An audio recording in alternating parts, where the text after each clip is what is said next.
Ahoy there, mateys! Welcome aboard the Riff, Raff podcast. We are the pirates of the spicy waters.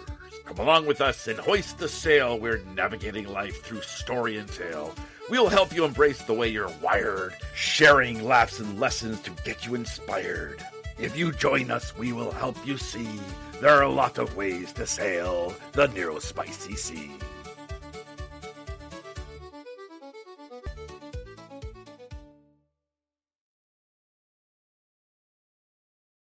So I think we're going to begin with this little pre-show banter. All right, let's face it. Yeah.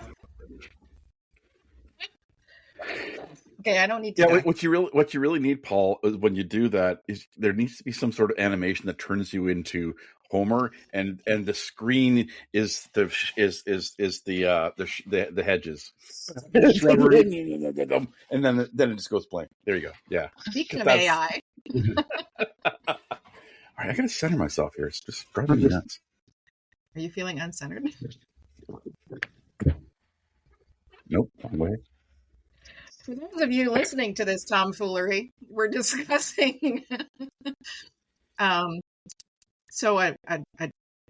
of the, I'm going to say trademark, and we can of certain folk is that the ability to filter what's in your brain to not go on your face can be a bit of a challenge. And so we were just discussing various options to how to handle that. Yeah, we're just actually linked to our topic today. Yeah, we were homering right in. We were homering right in. So good morning and welcome to Across the Desk and the Riff Raff podcast. And Maddie, you're doing a Wizard of Oz situation. What's going on? I'm feeling kind of ethereal today. I hope to. I'm trying not to make a specter of myself. But have you got them all out? Nope. Okay. Hey, I have Paul's face to know that my reactions are good. They hit well. Well, you need to stop encouraging them. Now I know what's going on. Got it. It's a beard to beard thing. I tell you. I took my beard off yesterday, so we're good. I handle that on the daily. Those are my thinking hairs. I feel kind of plucky today. Those are my thinking hairs. When I'm contemplating, I'm like, which one can I get out? And I go after it. I can think a lot then. Well, you both can. I have less thinking power. Thank goodness. Otherwise, we'd be having a different conversation. So what we're talking about today is actually AI. And that ties in, honestly, to the giggle we were having before, because we were discussing various ways of how to assist folk like the gaggle of Goombas that we have on right now, on how to politely disappear when our face is expressing more than we would prefer in that moment. But we were going to last week talk about AI, and I think it's actually worked out really well. So Maddie was not able to join us last week. It was Paul and Sydney and I, and we ended up talking about change, sudden changes and how we deal with those and whatever, which worked out because all of us have moments where when life gets in the way, it can be a little jarring. But since that one, Maddie and Sydney and I, and we are missing Sydney today. Sydney is off making the world a better place. But we attended a conference last week. The Autism Alliance of Canada puts on the Leadership Summit every year, which focuses on leadership and development and research, specifically attuned to autism. And the pre-day, and Maddie's going to be much more better at describing what the pre-day was about than I am. We're going to do a brief introduction of each person and then jump into Maddie's brain.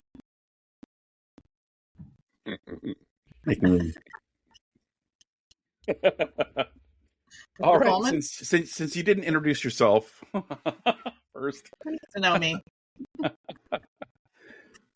Who am I? All right. Okay. It's like rocks, paper, scissors, nuclear. My name is Matty Dever. I'm an autistic adult. I'm a parent of four young adult autistics, 17 to 27, and next month, 18 to 27. Oh my gosh.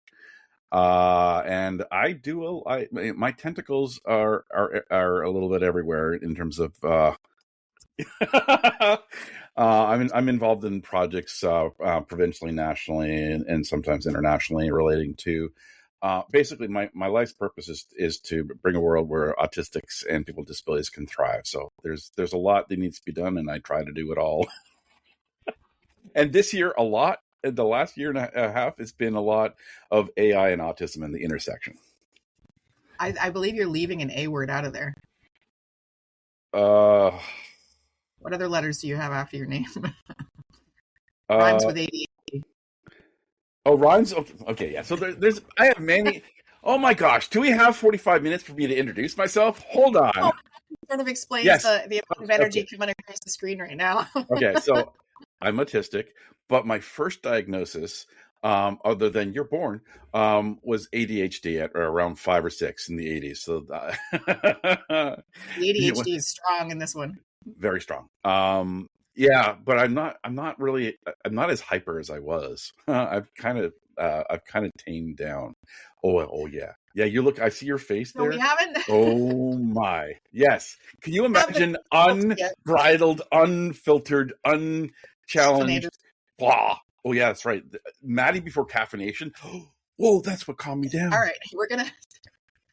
You opened the can of worms. I did. It was my bad. I will take full responsibility for what just happened, Mr. Coleman. I'm trying to do a much tamer introduction. So, hi, my name is Paul. Adult, late diagnosed ADHD, like many, came after the diagnosis of my children with various neurodivergent things. Yeah, there's so I have 4 kids, and we I think we have a good sampling of just about everything out there. In some of them, no, yeah, and it's really taught me a lot about myself. So I'm in my journey trying to understand life as a neurospicy person, and just happy to talk about it with people to try and help them as well. And also missing a big part of your personality. A part of your personality that only comes out a couple months a year. Oh, the Arctic LARPer, which now we have an official tag for Paul. Yeah. Paul and I were at an event a couple of weeks ago at Sheridan College, and the thank you to service providers and employers was custom dog tags. And Mr. Coleman, do you want to explain who you are 2 months out of the year? We seem to bring it up a lot, but it's just so amazing. Yes, I don't, and it's usually a shock to everybody. I don't understand, Well, if you're not watching, Paul has like a 6-foot white beard. Yeah, it has its own area code. It's impressive. We're not mocking. We love it. We're at summer length right now, so we're all right. Yeah, that's true. Yeah, so I am a professional Santa. I do Arctic LARPing through December. We'll explain another day. We have to bring up periodically how we came up with that particular moniker, because I'm fine to leave that behind. Yeah, I know. So good. So my name's Elizabeth Plouffe. I'm the founder of Spiro Canada. Started podcasting back in 2016 and started a not-for-profit in 2020. Was called Socially ASD, is moving towards Nimble MD. We've got some stuff going on. Much like Paul, ended up having some kids. I tapped out at 2, so I don't have the diagnosis sampling groups that Maddie and Paul are parents of. I have 2 kids. My son Thomas was diagnosed autistic at 7, and then diagnosed dyslexic and ADHD at 9. And we knew one of our kids would likely be dyslexic because my husband is dyslexic. What we didn't know C clue here is that Elizabeth is ADHD. And didn't, much like Paul, I know. I think the only person that was shocked about that was me. So it wasn't until my son was diagnosed and the diagnostician and pediatricians and all of those kind of went, so ADHD is genetic. And I'm like, whatever do you mean? Is that my husband bringing another neurospicy label? And she's like, nay. So I am recently neurospicy discovered, whatever we want to call it. Neuro-aware. Ooh. I've had a neuro awakening. Woohoo! Oh, I like it. So one of the reasons we do this introduction every time is so that it's not a for, not with conversation. Everybody's bringing their neurospicy to the table. So when we talk about ADHD or being the parent of somebody who's neurospicy or whatever the topic is, everybody on the team, including Sydney, is neurospicy in some capacity, also brings lived experience as a parent or the child of somebody who's neurospicy. We got a lot of spicy. We got all the spices. We got a full rack. It's a full rack with the Riff Raff. Yep. So to go back to what we were giggling about before, one of the things is all of us have challenges around not having a facial filter. And so if there's something said, Paul's doing it right now. So if there's something that's said that is, ooh, or oh, or like whatever then what we were joking about was there should be an AI tool or some kind of tool that, I have never watched an entire episode of The Simpsons. So I claim no, and I know I lose my card every time I say that. But there is a scene where Homer disappears. That one I know. Back out of the hedges. Like, yeah. So we're trying to figure out it's a how we could have that happen when our faces are saying more than our mouths wanted to. Which, happens. So how this ties in is we were going to do this last week. Maddie wasn't here. One of their interests has grown into, well, you've always been in tech. So you've been in tech for 25 years. I've been in tech since I was like 2, but I've been in tech, as professionally, since I was 18. And you then were Paul in tech before tech was cool. Exactly. Yeah. Cool. Oh, yeah. Like, okay, tech is so cool that we see each other on the screen.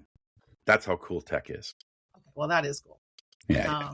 Paul and I actually didn't meet in person for the first 4 years of our knowing each other, which was kind of crazy. And then the first time I saw Paul off a screen, so just for clarity, I clock in at maybe 5'3" on a good day when I've stretched and my spine is limber. And Paul clocks in at 6'2", 3, 2, much taller from down here. So I was coming out of a building in Hamilton. It was the very first time I was going to see Paul in person, and he was walking through a parking lot. And I was like, that fits. And so, shouted across the street and went running and scared the crap out of poor Paul. But you're right, Maddie. That is super cool. We started Socially ASD completely online. Did not see any of our board members, did not see any of our anybody for, golly, a few months until restrictions were lifted that you could meet outside but socially distanced. For those of you new to the program, there was a pandemic a few years ago that created some interesting opportunities. Last week, we were at a conference, and the pre-day was all around AI. And our specific interest is how AI can positively influence the neurodivergent community. And so Paul is also very tech friendly. What's your cred, Paul?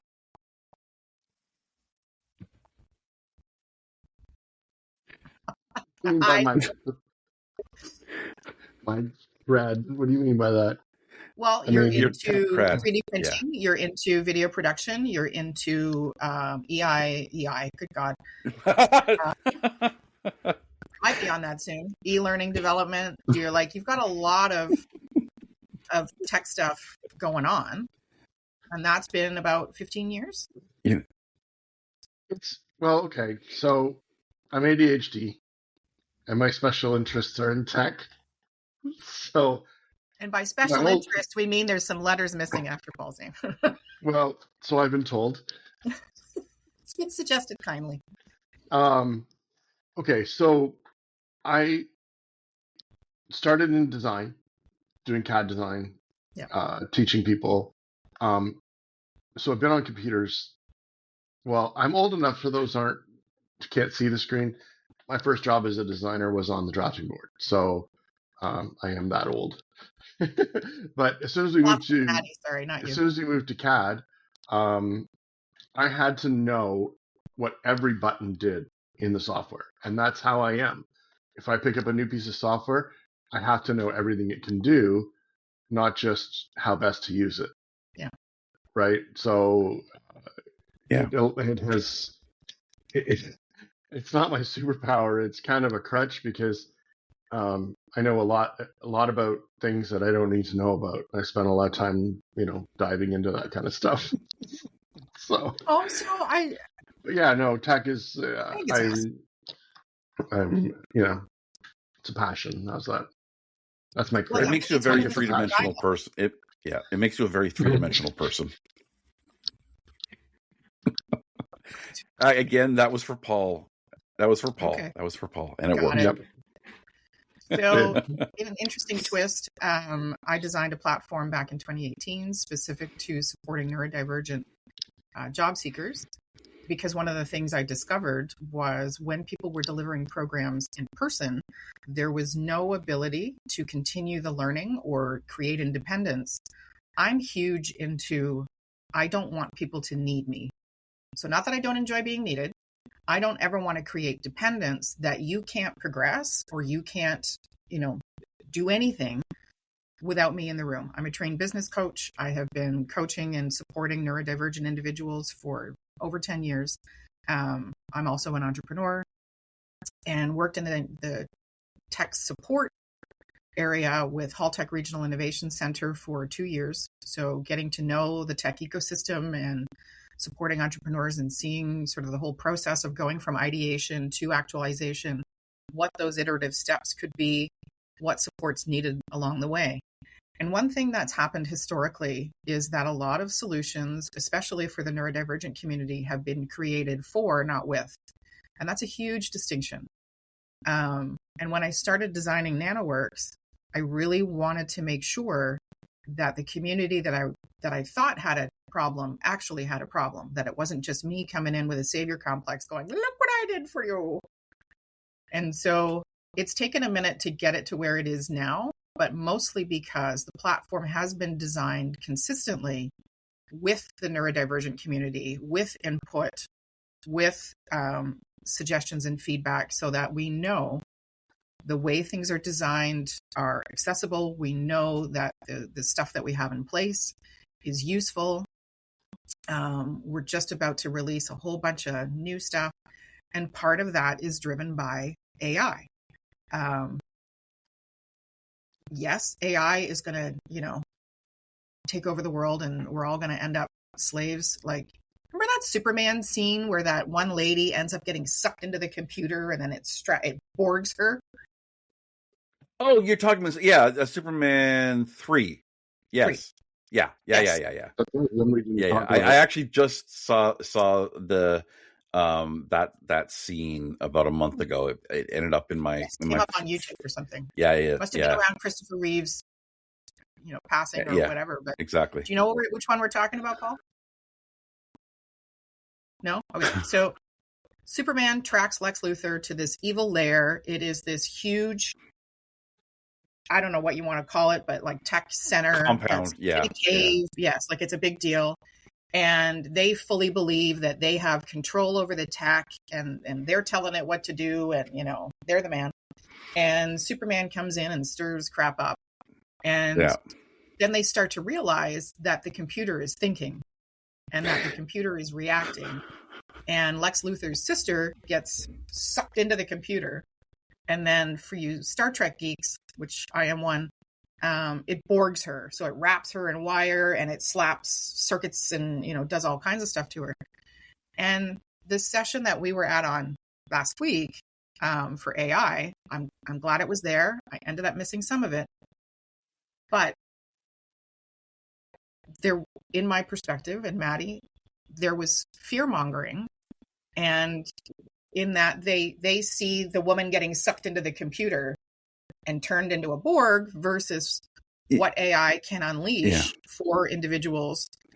Maddie, you've shared before, but Maddie's intersectional in that they have also had some situations in life that has affected their dexterity and has affected their gross mobility. And that career that they had in tech required all of that dexterity. And I would say not got taken away, but definitely negatively impacted your ability to work in your chosen field. Oh yeah, it basically the day I had surgery ended my career in tech. I had emergency spinal surgery about a month and a bit after my car accident in 2020.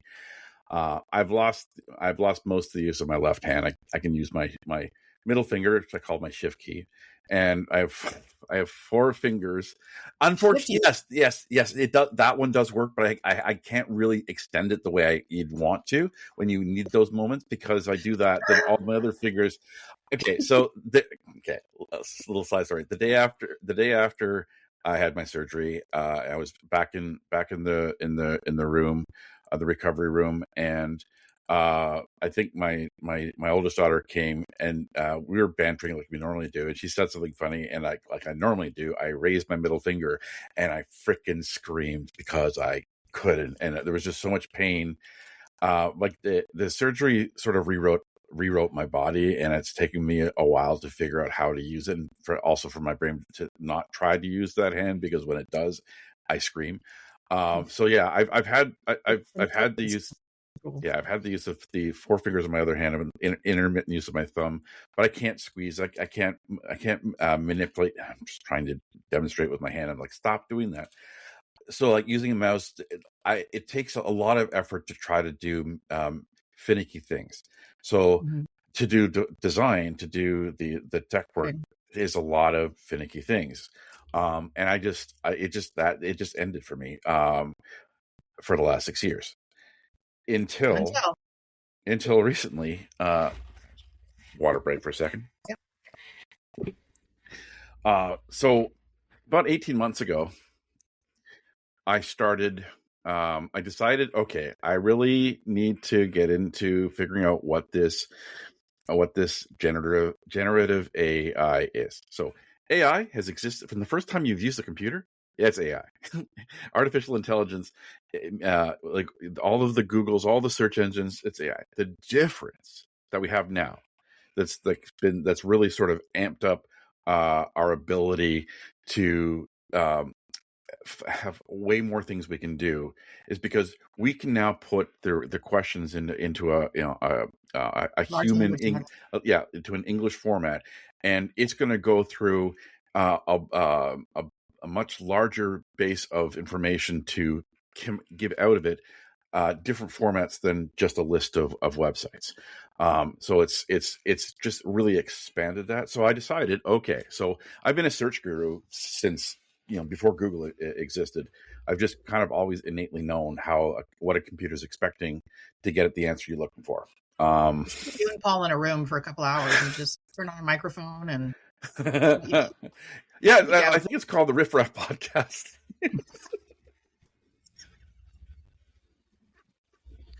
You know. Yeah. Okay. So side note here. So many side notes. Paul and I have never physically met. He's really. Yep. We've been 2 ships passing. We've intersected through you and through Sydney. I have never met Paul in person. Yeah. So what we're planning now, folks, because this can't continue, and yes, please donate right now so that we can get Paul together. For Like, context, subscribe. like and subscribe for our fundraiser. So for context, Paul lives in Windsor, which is, one bridge from Detroit.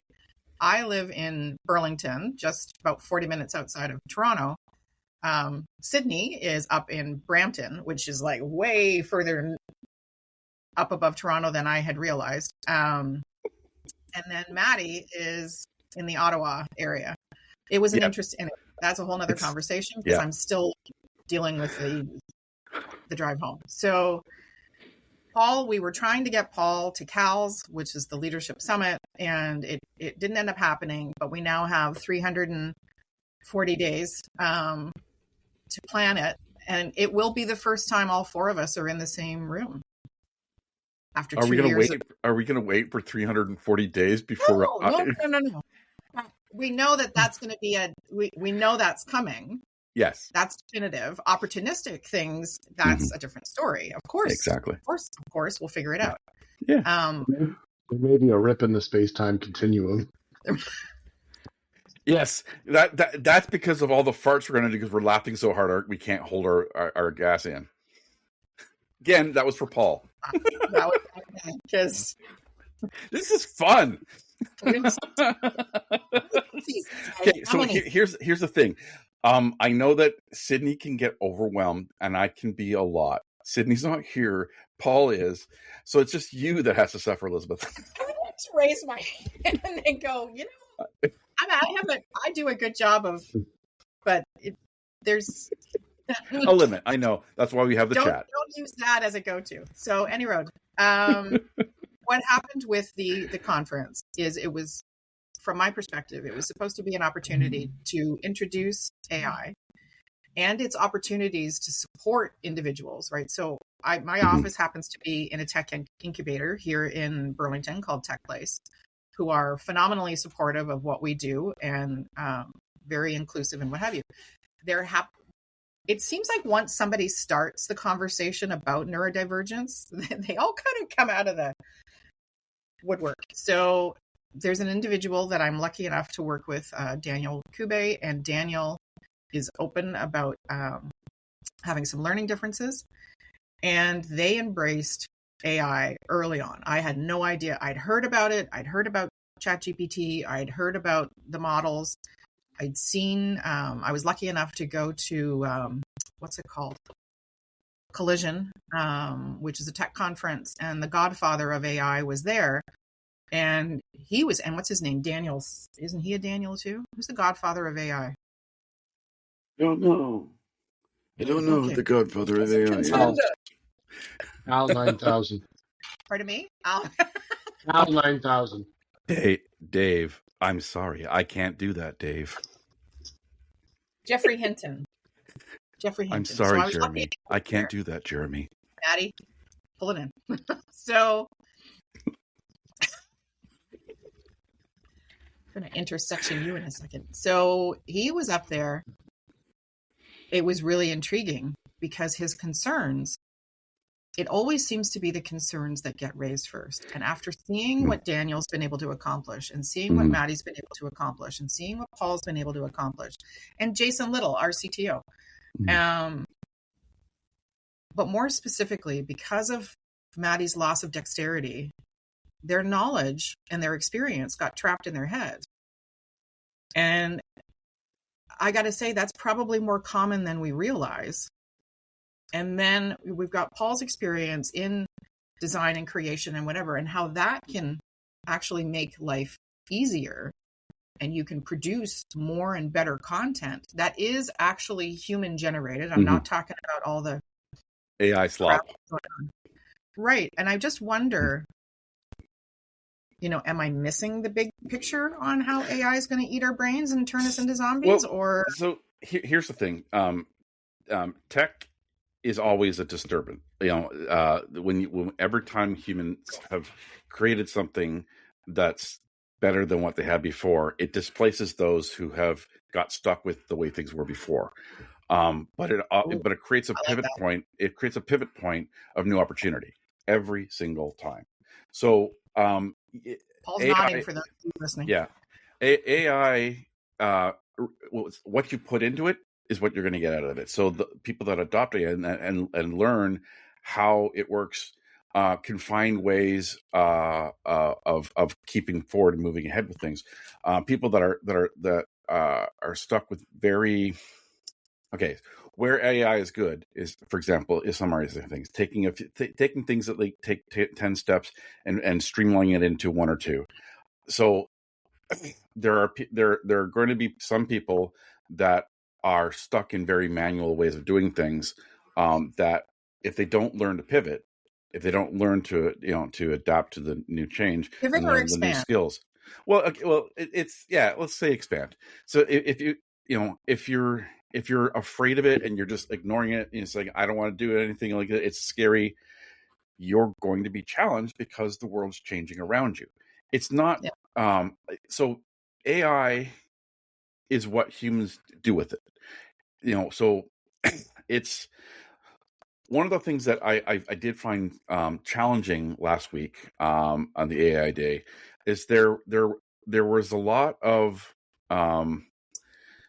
data on what AI does, what AI can do, and then a lot, and some stories that were like AI might do this, and AI might do that, and AI might do that. What we really didn't hear of the stories is what AI is doing for us, what AI means to the people in the room. It was really it wasn't. We had two autistics that were speakers. It was a father, daughter, and the daughter was autistic, and that was really cool because they built something based on the needs that she had. Yeah, and another one, another guy who's a very stereotypical autistic guy who loves tech and was really, really heavy on the tech side of things, but he built something for neurodivergent people based on his own experience. We need more stories of how AI is going to be able to how we can harness AI to do the things that we are challenged with.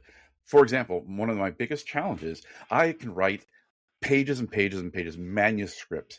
Ask me to summarize it. Oh my God, I get stuck. And so I have a lot of content that I've created, but I've been stuck with what to do with it.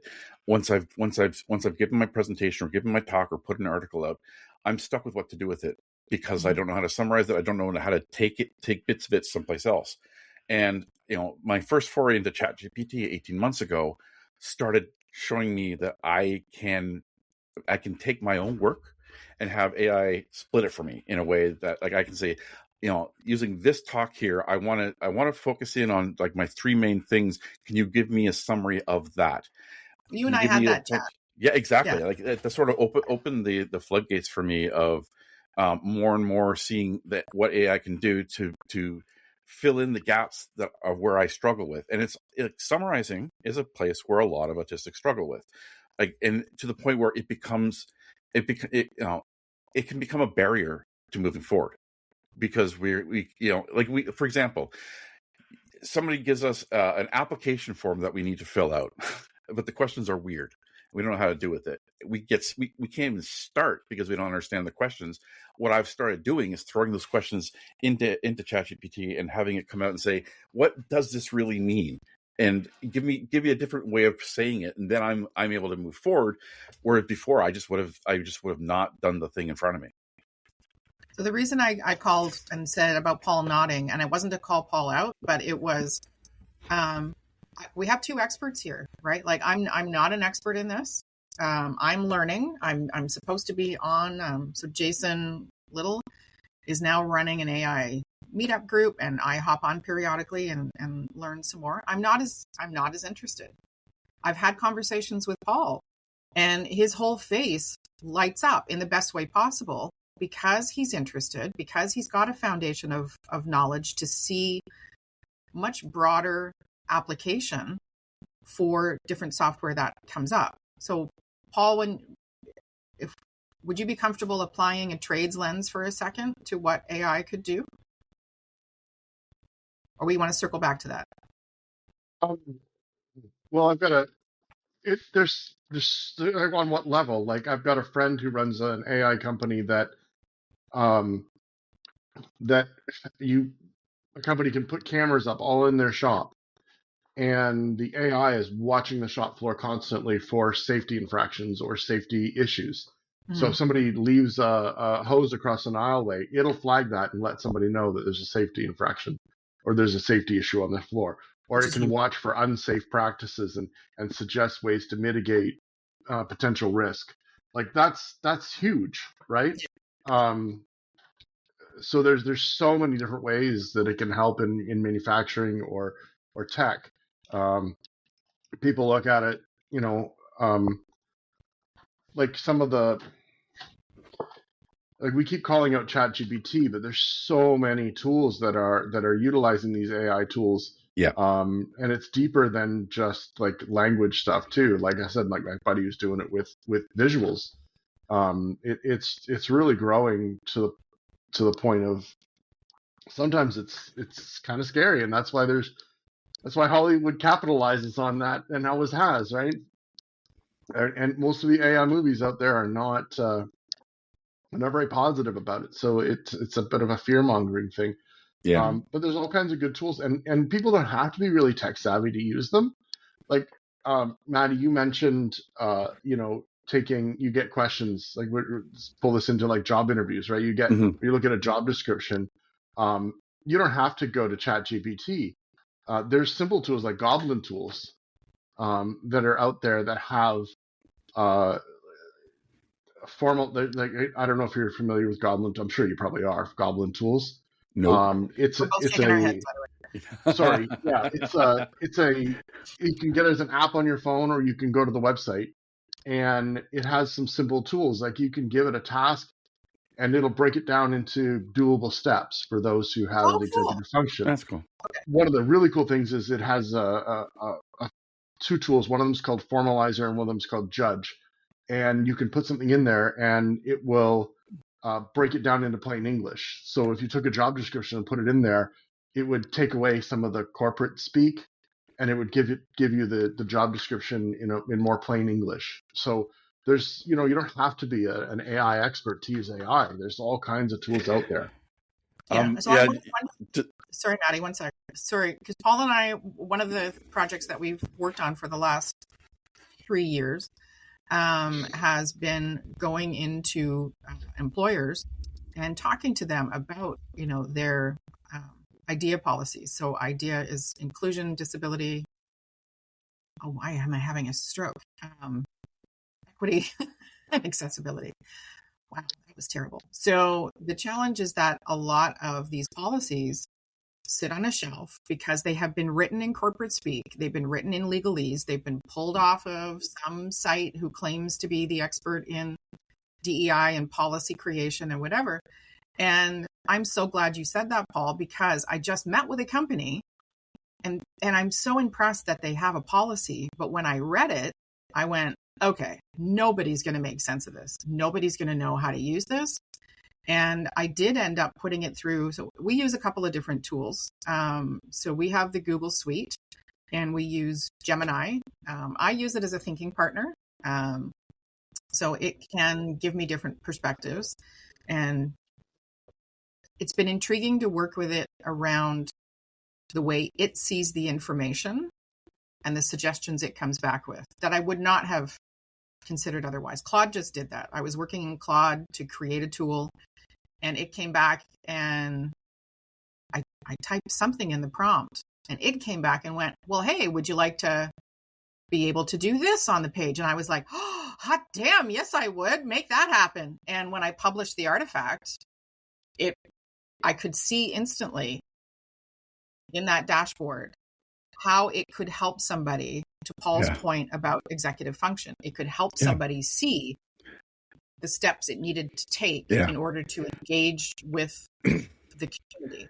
Yeah. So we've talked about Claude. Hang on one second, Maddie. I know you're like, we have Claude, we have Gemini, we have ChatGPT, we have Paul, you mentioned Goblin. And then what were the other two? There's Notebook LM, which is another Google tool. LM, I was using that last night. Yeah. Yeah. There was two that Paul mentioned after Goblin. Oh, they were. I think there were features inside of Goblin that he was talking about. Oh, okay, gotcha. Yeah. I don't know. There were sub bullet points. There were what? There were bullet points underneath the okay. So I've been stuck. I've been thinking in code the last little bit, and so everything and also data. So everything I'm looking at, I'm parsing things out in data structures. So I parsed out the conversation into data points. Oh, gotcha. Yeah. Notebook LM is another one in the Google suite, just to give folks some tools. And then we're going to talk about what you got to be careful of when you're using these tools. Because at the base of any large language model and tool that you might use, especially something like ChatGPT or Gemini or whatever, there is a sycophantic nature. So what that means is they are initially programmed to be really, really nice to you. And if you put something in there, it'll come back. And it did this to me for the first little while until Jason completely burst my bubble. And he's like, you need to help it be a jerk. And I was like, damn it. Because it was telling me I was awesome, which was a great ego boost, but was not reality. So any of these tools can be used in a variety of ways. And I love seeing that there's more executive function support tools coming out and things like that. What you have to remember, so sycophantic nature, meaning that it is initially set up to be very agreeable, to be very nice, to give you all the rah-rahs and the way to goes and everything. Got to be careful of that. And you have to be very aware. So if you're putting in a job description, for an example, and you add your resume, it could potentially come back and say, you're awesome. And yes, you should apply for this job and you're great. And meanwhile, you always have to ask it to be both to summarize, analyze, put it into but you want to have two perspectives. So you might. So one thing that some people do is they ask it the normal way, and you're going to get the rah answer, and then it says, "Okay, can you look at this from the opposite perspective?" And it's going to come back with you with different things, and then you could say, "Give me summarize the pros and the cons based on what the last two things you've said," and that's where AI is what you get out of it, what you put into it, really. So it's if you know how you start the conversation. So if you don't handle the conversation, it will handle it for you. Yes. And incorrectly. One, it can incorrectly. I think one of the things that was at the conference, Maddie, was around it can affirm biases that are not great. So if you type in the prompt, tell me the top 10 things about autistic people, just for shits and giggles. Who's got, Paul, you have your computer open? Where's your... Okay. Do you have a language model open that is not already trained by you? What would be the fun in that? Well, there's a little bit of fun because we want it to... So what we're trying to say, folks, is if you hear this chat or you've been paying attention and you want to try Gemini or ChatGPT, keep in mind, free ChatGPT, free any tool, is learning off of what you put into it. So you are inherently giving away your data and your information when you use a free model. And please don't think otherwise. When you pay, you can ask it not to use your data to train the model. Does that mean it's still not taking it? I'm sure it is. It's like people who think when they sign up for Facebook that they have privacy. It's like, are you paying for that? You're not paying for that. So please be aware of what you put into whichever model you use. That one, if it's a free version, the data might not be the most recent. Two, you are inherently giving away what you are putting into that model. So one other thing about AI, which is one of the research aspects that I'm working with the Center of Addiction and Mental Health at CAMH, is because we realized especially if you think about when you're going to your doctor's office right now, a lot of them are starting to use AI, AI to create transcripts and to summarize notes, so that they don't have to spend half an hour after every appointment going through and knocking things down. They can go listen to it, find the summary, and just make sure that it's right. If they're using AI for decision making based on your notes, AI is really all, the data in there helps guide decisions. But we know that, if you're not in that data, if you haven't been studied, if you haven't been researched, then you're not in the AI, and there's all of these gaps. And where I'm trying to do is make sure that we're finding the folks that are in those gaps, and we're making sure that the AI includes them as well, finding the ways to include them into the large language models, so that we have a more equitable AI when it comes to things that are really, especially around your health. AI is what you put into it. You get out of AI what you put into it, and that's like from you yourself in your own on your own computer putting things in. But it's also on a larger scale, the things that when we're starting to use AI to make decisions, we're finding, especially when it comes to the job market, AI is a lot of businesses are using AI to figure out thank you, just to screen resumes, to screen people, and we know that happens outside of AI, but AI makes it faster, and AI it all depends on how the model's been trained. Exactly. So I want to lose this because Paul, I want to do an experiment. Hey, hold on though. I don't want to lose what Maddie just said, because there's something really important there. No, I agree. That's why I agree. That the AI model is trained on neurotypical behaviors. Yeah. Which makes it even harder for those who are neurodivergent. Like, I haven't had to go look for a job in a long time, but I know there's a lot of AI interviewers out there, or AIs that are parsing resumes. I was reading an article that was talking about how AI even looks for emotional recognition, eye contact, lack of enthusiasm can be something that it could tag. But those are all autistic traits. Yeah. Here's what I'm going to do. Hang on. We can all three of us do it if we want to. I have Gemini open.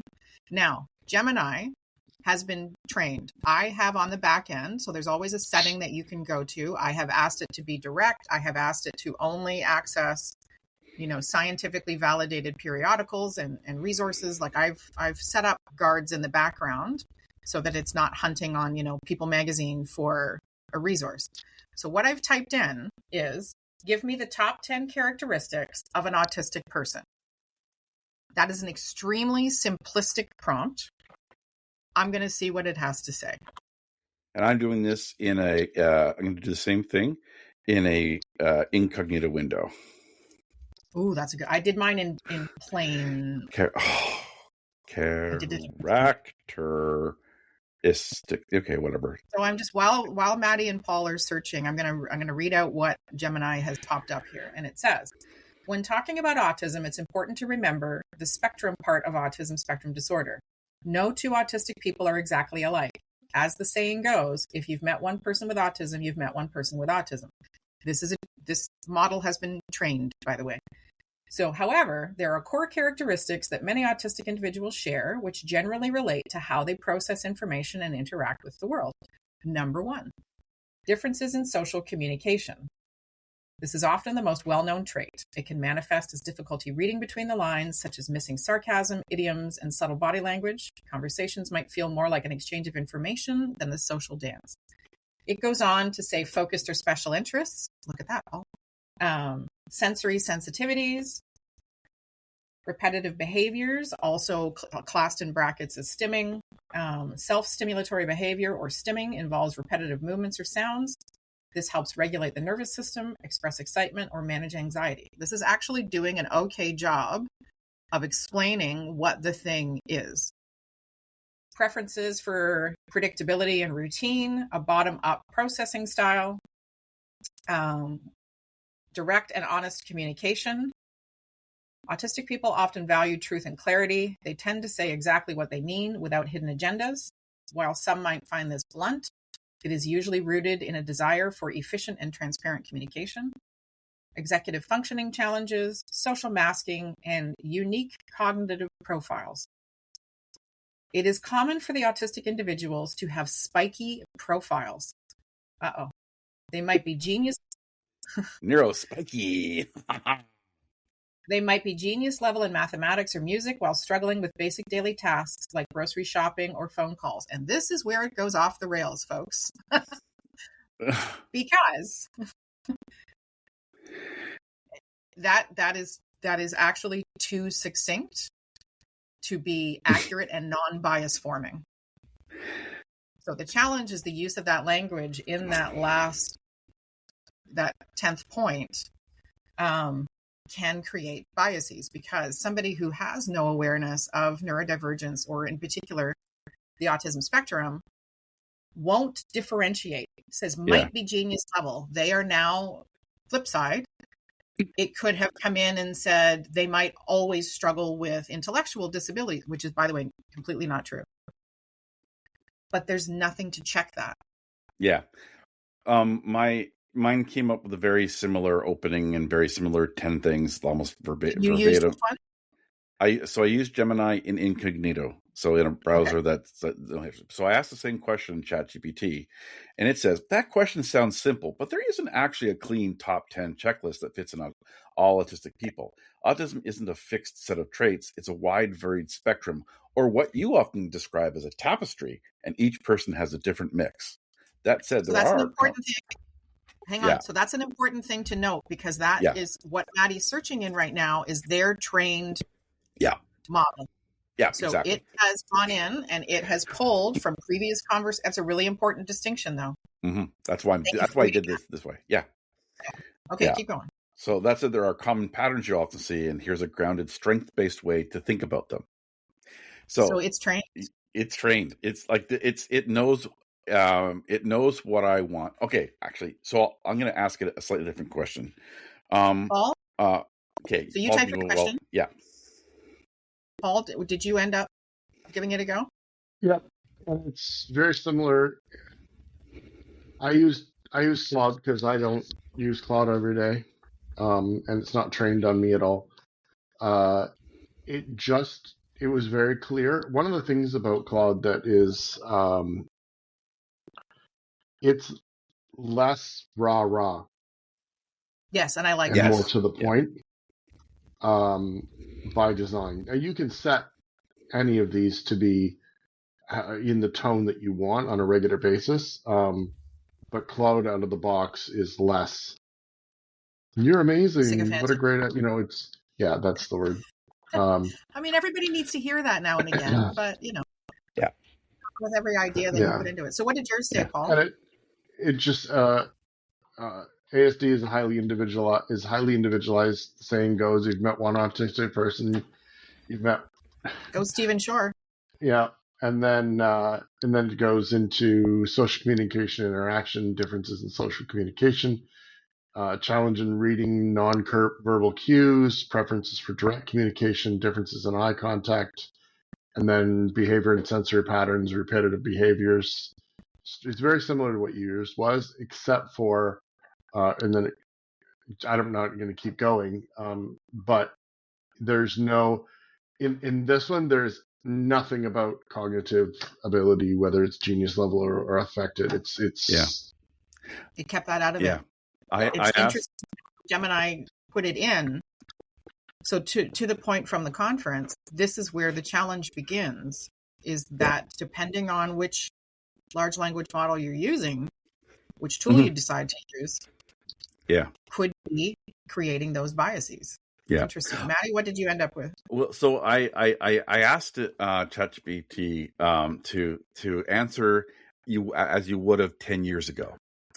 Autism doesn't really have characteristics. There are symptoms, impairments, and deficits, like impairment in social interaction, deficits in communication, limited eye contact, restricted interest, repetitive behaviors, in quotes, stimming, insistence on sameness, sensory abnormalities, lack of empathy, theory of mind deficits, and function and high and split between high and low functioning. Whoa, dude. Okay, so if this is the only part of the podcast you're listening to, these are all the bad things from 10 years ago, and we have progressed, thank goodness. But what you put into AI is what you get out of it. That is kind of what I wanted to prove. It's the RFK Jr. syndrome, where you can brainwormed.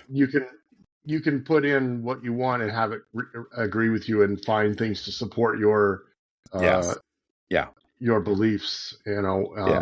It's in that way it can be dangerous because it's yeah. That's but where I agreed with some of the points from the conference, but I hadn't considered it's it. 10 a.m. Oh, it's time to to move. stand up and stretch. Let's take a break for 10 minutes. I'm not going to do 10 minutes, but we are doing our podcast.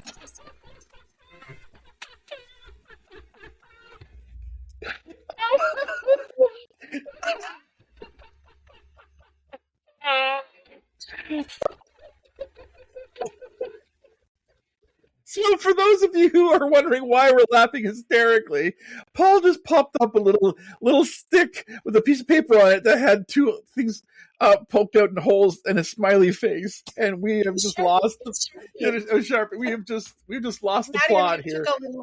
Maddie and I took a little, movement break. Maddie took a little cha-cha. We took cha-cha. And what we had talked about at the Paul, that was perfect. Oh my God. Perfect. What we had talked about at the beginning was some kind of filter that could help you hide your face when you were having strong feelings. Well done. Well played, sir. I could not have created that moment at all. So what AI needs to do, for job interviews, so neurodivergent folks need to have a neurotypical mask that can be popped up so that it, based on the questions, it contorts our face so they see what they're expecting to see, whereas we can still be our authentic selves. Boom. The mask. Okay. My brain is doing so much right now with that information. It kind of went into Harry Potter and all kinds of, like Spectrum, Mascona. Yeah, exactly. That's crazy. Okay. The danger of this is to get back on track. The danger of that, though, and that is that you have to disclose. It's almost forcing you to disclose. Yeah. Right? When you don't have, all chuckles aside. You can either ask for a non-AI interview at first, ask for a person interview, but you pretty much have to disclose in order to get that, right? Yeah. Which shouldn't be a part. So by the way, folks, when somebody, if you are applying for jobs and you are asked for an interview, yay, under no circumstances do you ever need to disclose if you have some kind of diagnosis. What the employer can do is ask if you need accommodations. They can't ask why. They can just ask what. So on the AI front, if you don't do well with online interviews or AI-based interviews, your accommodation could be, I would like to get interviewed by a real person. And that's all you have to say. Mm-hmm. Yeah. That's where it ends. You don't have to disclose nothing. So if there is a situation, I love that you said that, Paul, because I hadn't considered it, that is almost forcing you to disclose, then we gotta take a moment on that. That's why the AI app that could translate the mask to them without them knowing it, that's where it would be what happens effective. When you show up, right? So you're still the same person. Well, but you're not, because you're always okay. So here's the thing: every single person is putting on an outfit when they're in an interview. You are Oh, never absolutely. most Yeah. people are never the same in a job than they are in the interview. Some people it's better. I am Yeah. honestly Yeah. proven through some assessments. I Yeah. show up in a job interview exactly the same as I show up here. Yeah, Exactly the same. I do too. I can't not. It's just, yeah, I am me. And me Anything as else I. sounds exhausting. That's why I really got jobs. That's why we're entrepreneurs. Yes, no more politics. Yes. I was an employee, but to that point, Paul, thank you. You're absolutely true. Yeah. I was an employee for 30 years, give or take, off and on, starting at 14, 15. And I was always the one getting in trouble. And I was always the one because I don't show up as anything other than myself. I can't play that game of checking my emotions, keeping stuff off my face, not saying what I think, all of that stuff. And that caused years of damage because I was always wrong. I was always incapable of playing the game or what have you. And so this is where I'm going to back up for a second. I have been very fortunate to be a part of the Jim and Jeanette Munson Leadership Award for the past 6 years. And this year we awarded our 5th winner. And we were very lucky to have Luke Verhoff as a candidate for the award. And Luke is non-speaking, autistic. And there have been biases against Luke forever because the assumption is if you can't speak in the traditional manner, you can't communicate in the traditional manner, then that somehow conveys, an intellectual deficit. And a few years ago, Luke was introduced to a letter pad that he's able to choose the letters, and then he has an interpreter who then spells out that language. And he has recently moved into another technology, which I believe has an base. There's built into it is some AI. And it is a language model where Luke can look at a screen and all he has to do is focus on a particular letter or a particular word. And then the machinery puts together what Luke has to say. And we were very fortunate to attend a reception at one of the Parliament buildings, the Sir John A. Macdonald Parliament building. And Senator Munson read one of Luke's poems. And Luke presented one of Luke's poems. And to Maddie's example, 10 years ago, this wouldn't have happened. No. Luke wouldn't have had a voice. Yeah. Luke wouldn't have been able to be creative and share his incredible thoughts. Mm-hmm. I mean, his parents, Sandra and Dave, are just phenomenal champions. Yeah. And Luke has now written or co-written 3 books and has released, I believe, upwards of 60 pieces of poetry and is now an advocate to support non-speaking individuals. And without AI, some of that wouldn't be like the possibilities that have opened up for Luke. Yeah. Just like it has allowed Maddie to unleash once again. When life took that away and life made it difficult, AI has allowed that to come back for Maddie. And I've seen such a change in the last 6 months. But then you also have somebody like Paul, who is a creative in multiple lanes. And one thing I love about our team in general is very open-minded to what creativity looks like. And I know both of you would never block something simply because it was AI. You'd be like, okay, what are the guardrails? Yeah. What do I need to know? I know both of you have dived deep into the logistics and the safety mechanisms and all of those things. And that's our main point, folks, is that AI is here, not going anywhere. It's only going to get smarter, or, people are going to come up with different things. but take a page out of Paul and Maddie's book and learn about it. Before we even got on, so Maddie had recommended the platform that we're on, Riverside. And I've taken a look and I've done a few tutorials and whatever, but whatever. And we were having an audio issue. And because of Maddie's strength in learning about these things, they knew that there was a setting where we could turn off echo, whatever it was, echolocation. We're all bats today.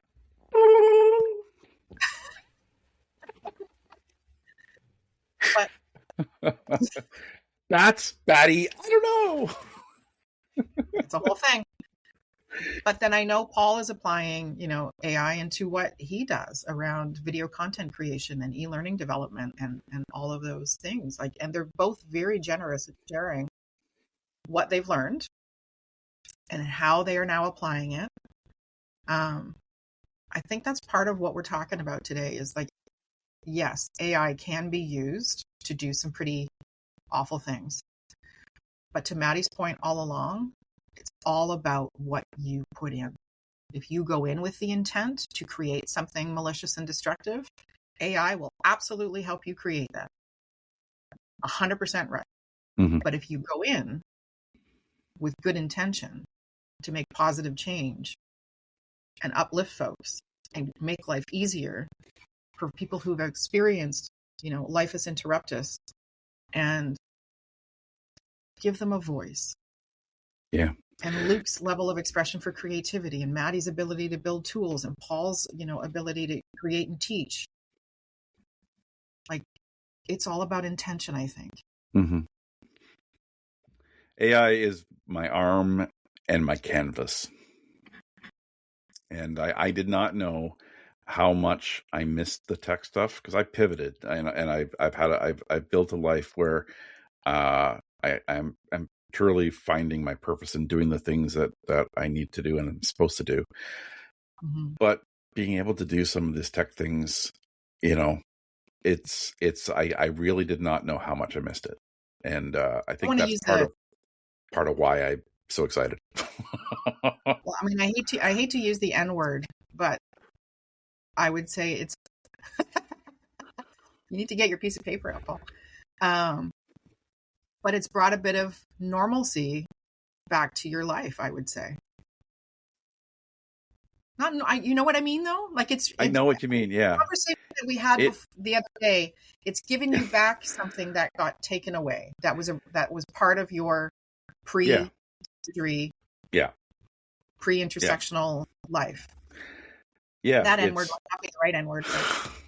Yeah, I don't know how to describe it, but it's just there's this piece of me that was hidden, and I knew it was hidden. I pushed it aside that it was hidden. I filled it with other things, put other things in front of it. But when when I was able to clear the grime off the glass, I could see what was in it again, and that was really, really good. So AI is like your Windex. Yeah. Your life Windex. And now it's squeaky clean. I would also say that it's okay to be scared of it. Mm-hmm. Yeah. It's okay. Yeah. It's if you don't want to, if you don't feel comfortable going to a standard large language model like ChatGPT, Gemini, Cloud, one of those, that's okay. But there are lots of tools out there that can help.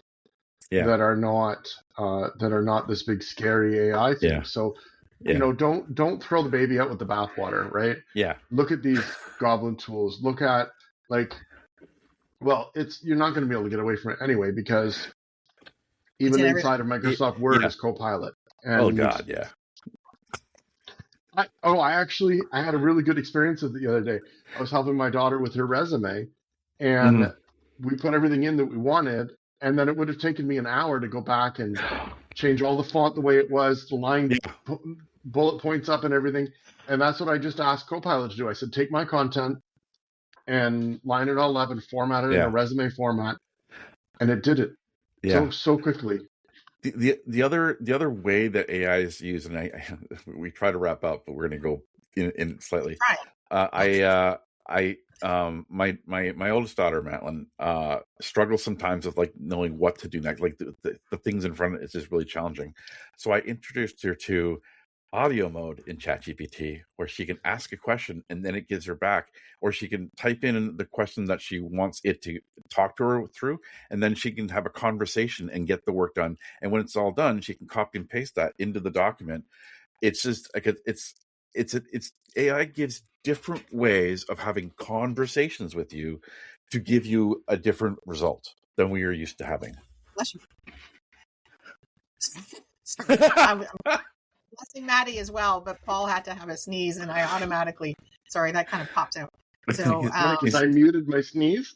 yes. So you just blessed Maddie. Just blessed everybody.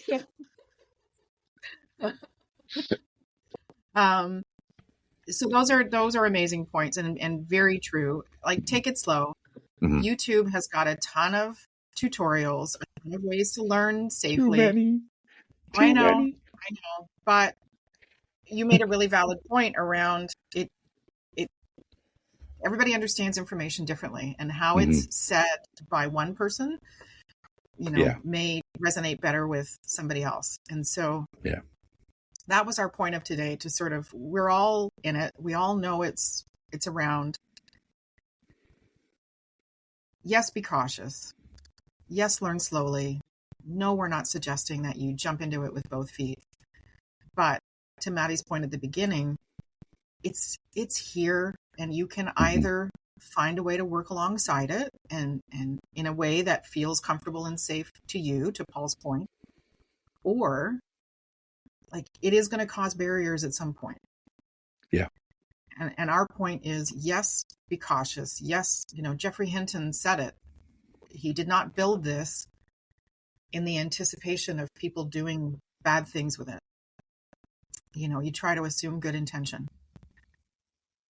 But if your voice has been taken away from you, or you have struggled to create, or you have struggled to, I use it as a therapist sometimes. I use it to problem solve things. I can jump to conclusions that aren't beneficial, so I use it to pull me back to reality a little bit. Yeah. And every once in a while you check in with Maddie GPT as well. I do, and Paul GPT. Will never replace people. I know a lot of folks say that. It will never replace people. If you use it the way you need it to fill whatever gaps you might have skill-wise, it can actually do great things. Mm-hmm. So be smart about it. And what I mean by that is, do some learning. Mm-hmm. Find the tutorials from a variety of people, so you're not getting bias training, that it's all rah-rah and wonderful. Remember that it's trained initially to be very, very supportive. So, if you want to explore a career in astrophysics, and like me, you failed grade 9 math, and it says, yes, you should do that, it's lying. It's lying. Just, Or you could throw in some resources about astrophysics into Network LM, Notebook LM, and it can create a video for you to teach you the concepts so you can pass. So we got to go, because we're right. We're over time as usual. But could we consider, folks, Notebook LM as a topic? Because I'm telling you, it's my new best friend. It's like bamzo. Like, it's awesome. Okay. All right. Any wise words to wrap up with, folks? That's all, folks. Porky Pig aside. Anything else we need to know? Part 3, stay tuned. Part 3, stay tuned. All right. Cool. Thank you for joining us, everybody. If you are encouraged to explore AI, that's awesome. If you have questions, please let us know. You got any wise words that you want to share? Let us know. We are the Riff Raff. We're here to be your Goonie, and we will talk to you soon. Bye. Bye. Paul? You have to say bye. Recording. Oh, bye. Every time I'm like...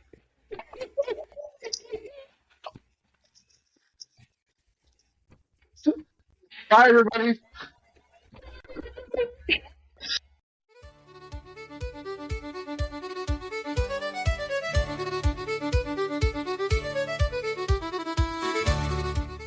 is Elizabeth Blue from Spiro, Canada, one of your pirates on the Riff Raff podcast team. My fellow pirates include Maddie Dever from Autistic Bridge, Sydney Elaine Rutler from Accessible Creates, and Paul Coleman from Creation Designs, who is our very own Arctic LARPing Santa. Thank you for joining us on the Neurospicy Seas, and we wish fair winds to you all.